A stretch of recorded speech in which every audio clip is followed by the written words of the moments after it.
Morning, almost afternoon. So, almost there. You're early. Try to cover both my bases, just in case people being super critical. But excited about the new opportunity. So again, that the Vikings coming in town. So what we're looking for offensively is to build upon what we did well last week. We're talking about specifically some of the plays being made down the field with the explosive pass game. Had 5 of those. Also, the no turnovers was a huge deal. But also gearing up for a coordinator who is, I would say, unconventional when it comes to how he calls the game. Heavy pressure packages, having 0 answers. So gearing up, get ready to roll for that. But excited about the new opportunity and back to work. With Flores sending 5-6 guys, how important is quick processing for you guys this week? Extremely important. So it talks about from the communication aspect of it, from the play call being in to the huddle break to the line of scrimmage from a nonverbal standpoint as well is going to be huge, but also identification up front when it comes to the protection. So making sure Bose makes the right ID point, the running backs are in tune, but also receivers understanding the timing and spacing it needs to get open when the ball needs to come out. Obviously, pressure can have a lot of impact on a quarterback, but what we're seeing from them is they're giving up big plays as well. Do you guys see a lot of opportunities when they do send an extra guy or so to kind of take advantage of that? I see an opportunity every single time we snap the football. So whether they're bringing pressure or not bringing pressure, we design every single play we call with the expectation of having an efficient operation to be able to execute. There are some voids here and there, but I think whether they're bringing pressure, bringing 4, or dropping 8 and playing 3, it's about our execution operation overall. Will this be Bryce's biggest test as a processor to date? Like I mentioned last week, I tried to dive into the hypotheticals. I mean, it's hard to say that before we actually play the game. I think every day for every young player, him in particular as well, is going to be a new opportunity to be able to kind of learn and grow more about himself, more about this league, more about our offense overall and the operation of it. But I think he'll definitely be up for it. So. Now, you mentioned those explosive plays. How do you work to make Andy things translate to become Bryce things? Yeah, I think Andy did a phenomenal job last week, which is no surprise to I think anyone who's been around him, seen him work, kind of saw practice from a standpoint of when he came in on Monday to how he digested information to how he ran Wednesday practice, Thursday practice, Friday, all those type of things. But I think it's more about our overall execution offensively. And I think week to week it depends on what you're facing from a defensive coverage standpoint and having answers when it comes to that. You have Bryce back in practice this week. Can you talk about what's different now that he, since he had that week to kind of digest things? Obviously, it wasn't planned, but yeah, I would say just like I mentioned, I think having an opportunity for every rep for him, like every player, is an opportunity to be able to grow and learn from your past experiences, whether it be good or bad. But I would say, honestly, yesterday probably felt like, and I told him this morning in the offensive unit meeting, that it was probably his best day this fall when it comes to not just the execution, because he's been really good when it comes to understanding the offense and being a fast processor, but the energy, the enthusiasm, stepping into a huddle, calling them play with conviction, coaching his guys up from a receiver standpoint, O-line up front, just kind of being the maestro, if you will, when it comes to offensive was the best job he did, in my opinion, so far this year, yesterday. So try to continue to build upon that and be better today. What do you hope Bryce got out of watching Andy last week? What would you have liked him to get out of that experience? Well, I think ultimately I want Bryce and every other player we have to be the best versions of themselves. But I think being able to understand and learn from a veteran how he operated, but also the sideline communication, the energy he brought to the entire group from a down in, down out, but also just making the plays and the plays that'll be made. And obviously that's also doing a really good job of taking care of the football too. So. Last week was pretty pass heavy. I know you guys want to be more balanced with the offense. How do you focus more on that this week heading into the matchup? Yeah, one is, first off, we got to be better when it comes to the runs we actually call early in the game. That kind of starts with that, having some opportunities to be efficient. Think about the run game in times as far as delivering body blows in a boxing match. So it might be 2, it might be 4, it might be 5, but being consistent with that. But also, more importantly, we got to cut out 9 penalties offensively when it comes to putting us up behind the sticks. As I mentioned last week, those G-box scenarios, those get-back-on-track situations, that makes it more difficult to stay on track and call some of those runs. You're trying to play catch-up within the down. So I think a combination of both of those things plus our commitment to it, but it's about our execution starting out with from the start of the game. And I assume that having a strong run game is something that would benefit Bryce as a rookie quarterback, right? Yeah, I think it benefits every quarterback. I think ultimately you want to be balanced offensively. And to me, balance doesn't always mean 50-50. It means being able to run when we want to run and pass when we want to throw the football to kind of dictate on our own terms when it comes to that balance we provide. And that balance might change week to week, but obviously I do a better job of being more efficient when it comes to that area of our offense. The difference you noticed in Bryce yesterday, what do you attribute that to?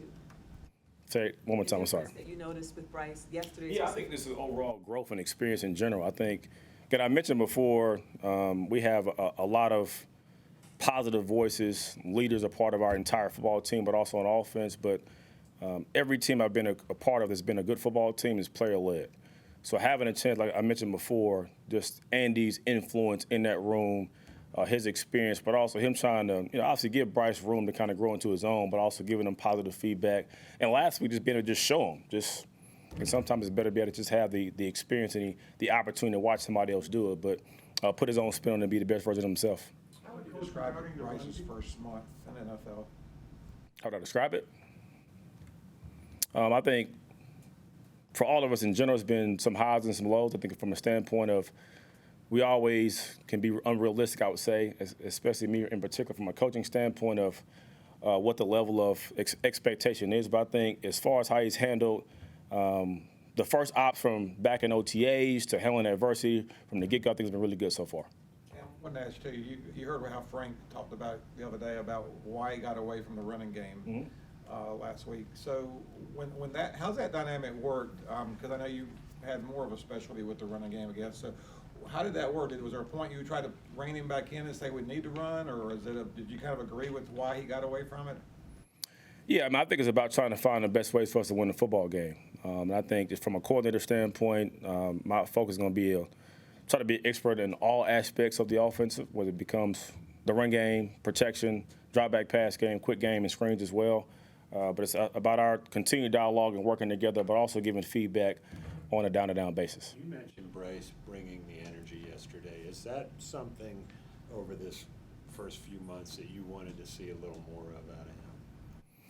Yeah, I won't just make it about him. I think all of us overall when it comes to our entire offense is having more energy. And I think the more guys can process faster, the more time you have on task with the reps, you can slow the game down, the more we kind of all express our personalities and kind of be able to flow a little bit better. So him included. But is there the sort of quarterback setting the tone for that idea?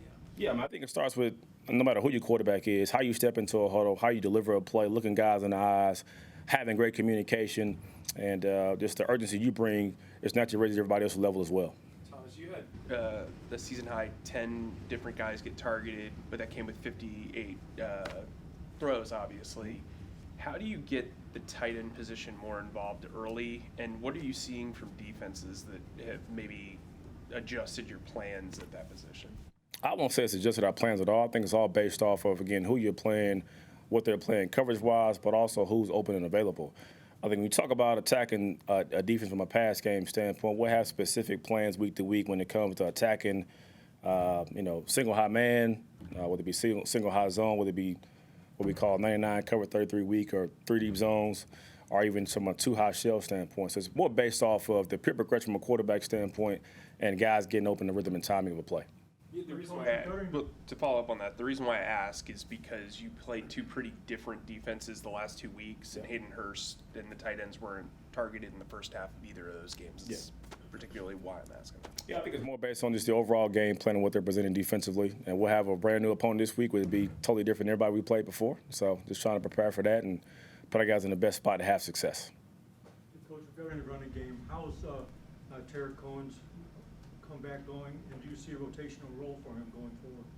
I mean, it's hard to say right now as far as the rotational role going forward, but I think watching his progress every day has been awesome. I mentioned last week, having a chance to attend his kind of individual workout was great to be able to see his burst, changing direction, ball skills. So looking for improvement every day out of him, and just he has a great energy and burst about himself as well, just from a media room standpoint, cracking jokes here and there, but also the overall energy on the football field. So excited about him. You see him as like an ace in the hole, someone who used to be a all-pro kick returner. Sitting there. I see it as us trying to evaluate our roster and prepare our guys, whoever they may be, at each individual spot to get ready to go roll when it comes time. Right, describe things as urgent but not desperate. Yeah. What does that mean to you when you start off the season 0-3 as a competitor and somebody who wants to win? Yeah, one I would say is a great phrase by him to kind of mention that exact verbiage, but it means that every day we're pursuing excellence. No matter what the result is, we have a consistent process. We're always trying to hold ourselves to a higher standard, but there is no desperation. There is no lack of continuity amongst it from a coaching staff standpoint, also player-wise, but it's always about our urgent improvement and addressing those areas that kind of continue to improve upon week by week. You mentioned wanting to be more efficient on offense. How do you go about doing that specifically? How can you be more efficient out there on the field? Well, I just said specifically from a run game standpoint. I didn't necessarily say overall offensively, efficiently, but I think when it comes to our execution, starting the game out the right way, and just being able to have our guys settle in, take it one play at a time, and have a 0-0 mentality. So I start 0-0, win that rep, or maybe lose that rep, move on to the next play, and keep building from there. From a conceptual standpoint and play design, what does Parks Frazier bring to the passing game? A lot. I mean, just from a detail standpoint throughout the week, breaking down coverages, kind of building cut-ups. For the most part, we end up having installs. I'll normally kind of address the group.